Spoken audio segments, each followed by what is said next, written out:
Avant tout, il faut préciser une chose, c'est qu'il ne s'agit pas d'une nouvelle constitution, parce que la constitution de 1982, élaborée par le corps militaire qui venait 2 ans auparavant de faire une intervention militaire, est toujours en place, en vigueur, et même les articles qui composent l'esprit général de cette constitution-là sont toujours là, comme par exemple le barrage électoral de 10%, le processus de dissolution des partis politiques, etc. Donc il s'agit d'une partie de cette constitution-là qui a été réformée. Spécifiquement, il n'y a que 26 articles sur les 177 qui existent dans la constitution qui vont être réformés avec ce référendum-là. Deuxième chose, ce n'est pas la première fois que cette constitution de 1982 va être réformée. Au contraire, c'est la 17e fois qu'il y a une modification qui sera effectuée sur cette constitution. Mais donc l'ampleur des débats et l'enthousiasme que ça a suscité, c'est plus parce qu'il s'agit d'un test politique pour l'AKP qui est au pouvoir depuis 2002.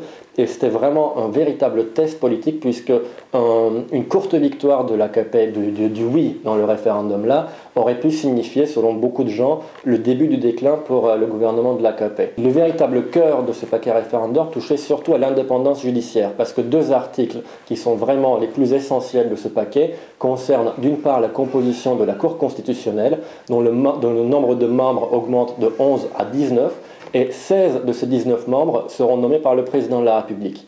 La deuxième chose, ça touche au Haut Conseil de la magistrature et qui est totalement sous le contrôle du ministère de la Justice. Donc ce sont les 2 biais qui sont interprétés comme une façon pour l'AKP, en tout cas pour le pouvoir exécutif, de contrôler le système judiciaire.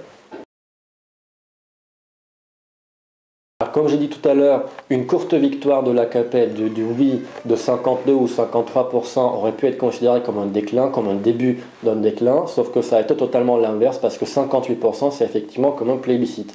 Et d'une part l'AKP, et ça c'est important de le remarquer, a récupéré énormément de votes du parti nationaliste, du parti de l'action nationaliste qui est dans l'opposition, et ça c'est ce qui change par rapport à en 2007, par rapport aux dernières élections.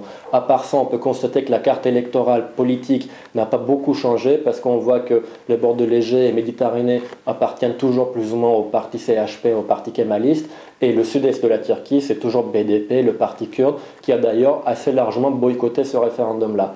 Mais par contre, ce résultat de 58% renforce considérablement le rôle d'AKP, et notamment de Tayyip Erdogan, qui s'est engagé personnellement dans cette campagne. Et donc pour 2 dates importantes, la première c'est 2011, les prochaines élections législatives, la main de l'AKP est considérablement renforcée, et surtout les élections présidentielles qui auront lieu probablement en 2012, Recep Tayyip Erdogan est très bien placé pour être élu président de la République.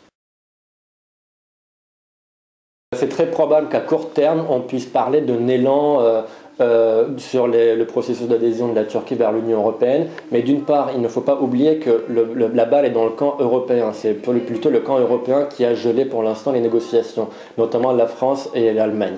Mais par contre, il est vrai que les réformes que la Turquie faisait dans ce but-là ont ralenti considérablement ces dernières années. Et le fait que Recep Tayyip Erdogan puisse accéder de manière probablement assez aisée à une majorité stable en Turquie, ça veut dire que ça va dépendre aussi de son agenda.